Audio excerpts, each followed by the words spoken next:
اعوذ باللہ من الشیطان الرجیم بسم اللہ الرحمن الرحیم نحمدہ ونصلی علی رسولہ الکریم وعلی آل بیتہ الطیبین الطاہرین۔ السلام علیکم ورحمۃ اللہ وبرکاتہ۔ مبارک رمضان کے 8ویں دن کی دعا میں ہم خدا سے طلب کر رہے ہیں کہ خدایا مجھے آج کے دن یتیموں پر رحم کرنے کی توفیق عطا فرما، اور مجھے بھوکوں کو کھانا کھلانے اور آشکار سلام کرنے کی توفیق عطا فرما، اور نیک لوگوں کی صحبت اور دوستی کی توفیق عطا فرما اپنے انعام کے ذریعے، اے آرزو مندوں کی پناہ گاہ۔ کتابوں میں لکھا ہوا ہے کہ آج کے دن جو شخص اس دعا کو پڑھے گا اس کا عمل 1000 صدیق کے ساتھ بلند کیے جائیں گے۔ اتنی موٹیویٹنگ یہ بات ہے کہ اس دعا کو پڑھنا اور پھر اس دعا کے مطالب پر غور و فکر کر کے اس پر عمل کرنا انسان کو کہاں سے کہاں پہنچا سکتا ہے۔ پہلا فکرہ جو ہم خدا سے طلب کریں، خدایا مجھے آج کے دن یتیموں پر رحم کرنے کی توفیق عطا فرما۔ پہلے دن کی دعا سے لے کر 7ویں دن کی دعا تک ہم نے عبادت، فردی یا شخصی عبادت کے بارے میں خدا سے طلب کیا، اور 7 دن کی دعا تک بندے اور اس کے خالق کے ساتھ رابطے کا بیان ہوا، یعنی انسان کی اپنی سیلف گرومنگ، خود سازی اور خدا سے تعلق کو مضبوط کرنے کی باتیں رہیں۔ لیکن اب 8ویں دن کی دعا میں ہم عبادت اجتماعی پر آ گئے ہیں، اور انسان کا دوسرے انسان کے ساتھ جو رابطے ہیں اس کو بیان کیا جا رہا ہے کہ خدا میں پہلے تیرے ساتھ اپنے رابطے کو مضبوط کروں، اور پھر میں اس معاشرے میں لوگوں کے ساتھ بھی اپنا برتاؤ اچھا رکھوں۔ تو اس دعا میں ہمیں 4 اہم موضوع کی طرف اشارہ ملتا ہے۔ ایک، یتیم پر رحم کرنا، بھوکوں کو کھانا کھلانا، سلام کرنا، اور اچھے لوگوں کی صحبت یا ہم نشین میں رہنا۔ جو ہم کہہ رہے ہیں کہ خدا یتیم پر رحم کرنے کی توفیق عطا فرما، یتیم بالخصوص یتیم بچوں کے ساتھ پیار اور محبت کے ساتھ پیش آنا ان کے غم میں کمی کا باعث ہوتا ہے، اور یہ ایک بہت ہی عظیم عبادت ہے کہ انسان کسی کے غم میں کچھ ایسا کام کرے کہ اس کا غم کم ہو جائے۔ اس کو بہت عظیم عبادت قرار دیا جاتا ہے، اور قرآن بار بار یتیموں کا خیال رکھنے کی بات کرتا ہے۔ احادیث میں ہمیں بار بار ملتا ہے، کہیں قرآن کہہ رہا ہے ماں باپ، قرابت داروں، یتیموں اور مسکینوں کے ساتھ اچھا برتاؤ کرو، کہیں ان کے مال کے بارے میں خبردار، یتیم کے مال کے قریب نہ جانا، اور اس طرح کی بہت ساری آیات ہمیں ملتی ہیں۔ یتیموں کے ساتھ پیار اور محبت سے پیش آنا، یہ عمل کائنات کے رسول کو اتنا پسند ہے کہ آپ فرماتے تھے کہ بہترین گھر تمہارے گھروں میں وہ ہے جس گھر میں یتیم کا احترام کیا جائے۔ جو یتیم کے سر پر مہربانی کے ساتھ ہاتھ پھیرتا ہے تو ہاتھ پھیرنے کے نیچے جتنے بھی بال آتے ہیں، ہر ایک بال کے بدلے ایک نیکی اس کے اعمال نامے میں لکھ دی جاتی ہے، اور خدا ہر بال کے بدلے قیامت میں ایک نور عطا کرے گا۔ خطبہ شعبانیہ میں بھی رسول نے نصیحت کی تھی کہ لوگوں کے یتیموں کے ساتھ مہربانی کرو تاکہ تمہارے یتیموں کے ساتھ بھی مہربانی کی جائے۔ یہ ایک ایسا عمل ہے جو پلٹ کر واپس آتا ہے، یعنی کہ آخرت میں تو اس کا اجر ہے، دنیا میں بھی اس کا اثر نظر آتا ہے۔ اور اتنے فائدے بیان کیے ہیں، وقت کی تنگی کے وجہ سے سارے تو بیان نہیں کر پاؤں گی، لیکن ایک چیز جو بیان ہوتی ہے، 2 چیز آپ کے سامنے پیش کروں کہ یتیم کے ساتھ جو ہم نشینی یا ان کا خیال رکھنا، یا یہ بھی ملتا ہے کہ جو بھی کسی یتیم بچے کو خاموش کروا دے روتے ہوئے تو وہ جنتی ہے۔ کئی رسول فرماتے ہیں کہ میں اور جو یتیم کی سرپرستی کرتا ہے اور اپنے انگلیوں کو بلند کر کے دکھایا، جنت میں وہ ان 2 انگلیوں کے مانند برابر ہوں گے، یعنی قریب ساتھ ہوں گے، جس طرح سے 2 انگلیاں قریب قریب ساتھ ہوتی ہیں، اور حاجات پوری ہوتی ہیں یتیم کے اکرام کرنے والوں کے لیے۔ اور جیسا کہ آپ کو علم ہے کہ قیامت کے دن نہ سورج ہوگا نہ چاند ہوگا، بلکہ ایک تاریکی ہوگی، اور ادھر کے لیے ہمیں اپنے نور کا انتظام کرنا ہوگا۔ اور روایت میں ملتا ہے کہ کچھ چیزیں ایسی ہیں کہ جو معشر کو انسان کے لیے نورانی کر سکتی ہیں، اور 6 چیزوں کا ذکر اس حدیث میں آیا ہے کہ وہ ہے وضو کرنا. ہم جانتے ہیں کہ جب وضو کا جو ہمارے اعضائے وضو ہیں وہ روز قیامت روشن ہو جائیں گے ہمارے لیے.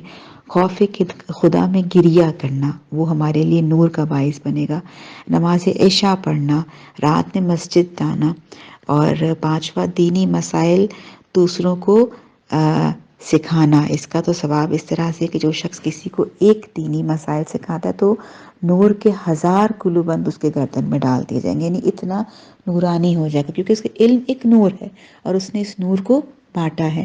اور چھٹی بات یہ ہے کہ جس نے یتیم کے سر پر ہاتھ پھیرایا، یتیم سے محبت کا اظہار کیا، وہ روز قیامت ایک نور کے ساتھ روز محشر میں آئے گا. اور دوسری دعا جو ہم مانگتے ہیں وہ یہ ہے کہ مجھے بھوکوں کو کھانا کھلانے اور سلام کرنے کی توفیق عطا فرما.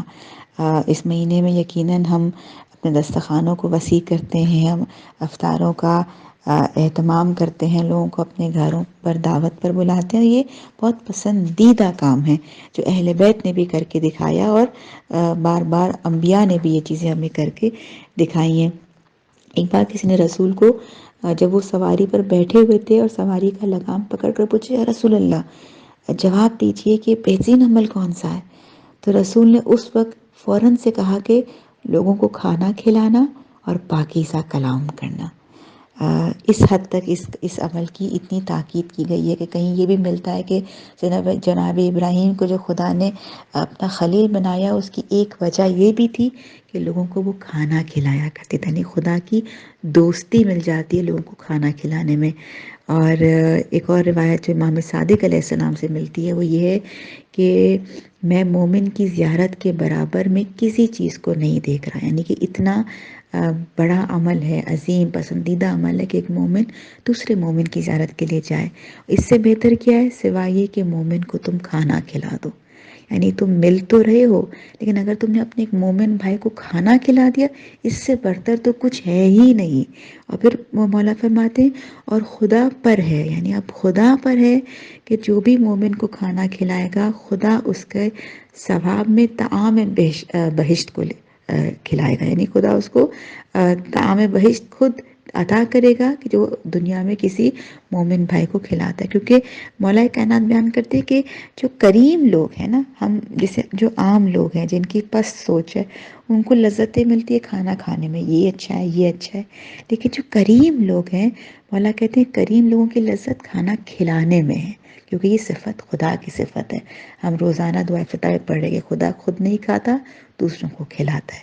یہ خدا کی صفت ہے کہ تم لوگوں کو کھلاؤ، عطا کرو.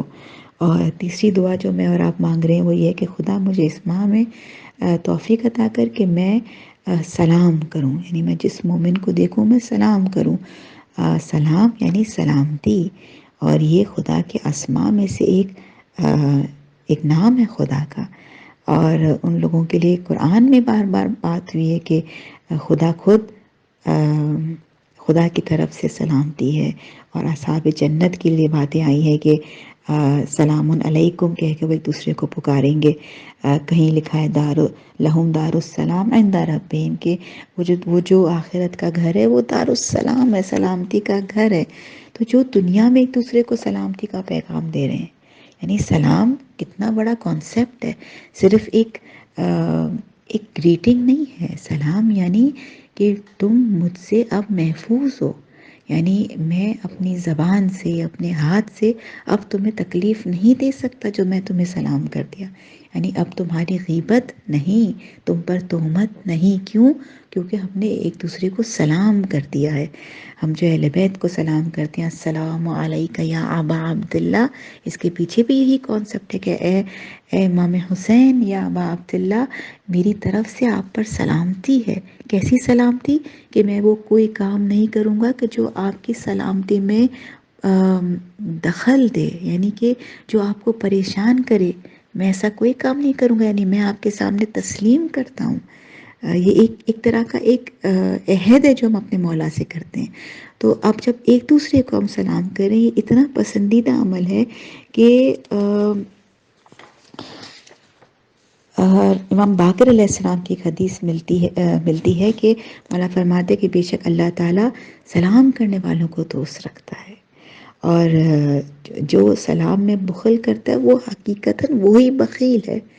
اور یہ بھی ملتا ہے روایتوں میں کہ خدا اور رسول کے نزدیک ترین شخص، یعنی ہم ہر کام کیوں کرتے ہیں؟ قربتاً اللہ، خدا کی قربت کے لیے۔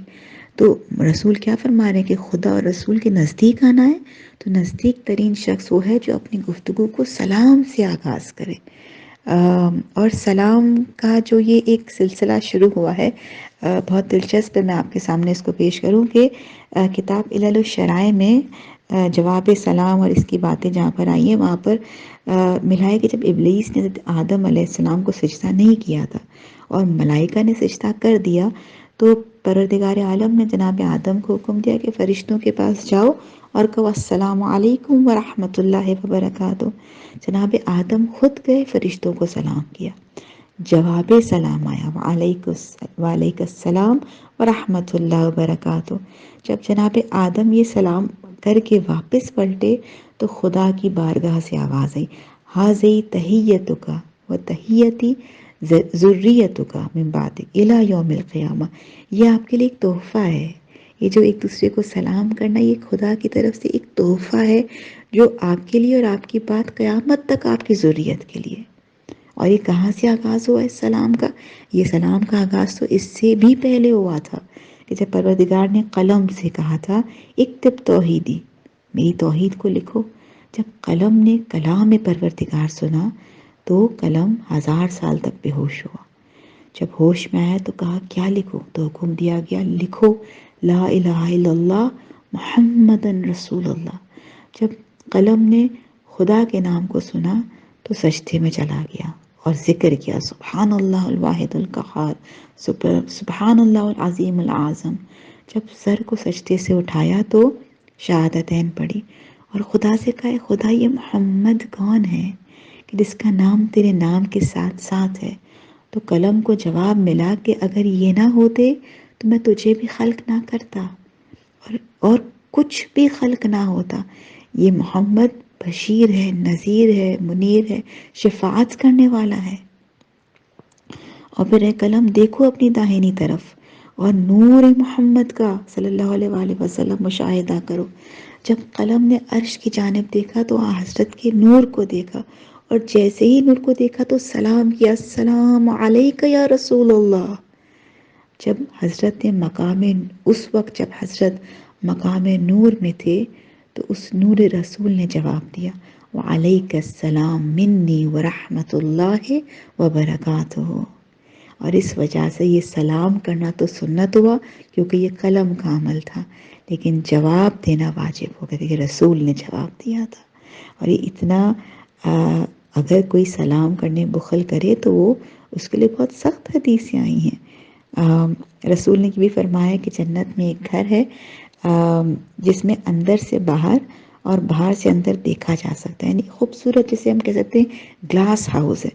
تو کہا کہ اس میں 4 قسم کے لوگ ہوں گے جن میں یہ خصوصیات ہوں گی۔ ایک جو پاکیزہ کلام کرتے ہیں، لغو بے بے معنی گفتگو نہیں کرتے۔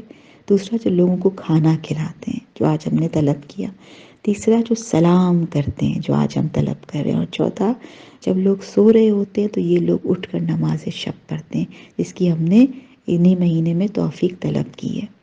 اور یہ 4 کاموں کی دعا ہم ماہ مبارک رمضان میں مانگ رہے ہیں خداوند کی ہمیں بھی انشاءاللہ کہ توفیق عطا فرمائے۔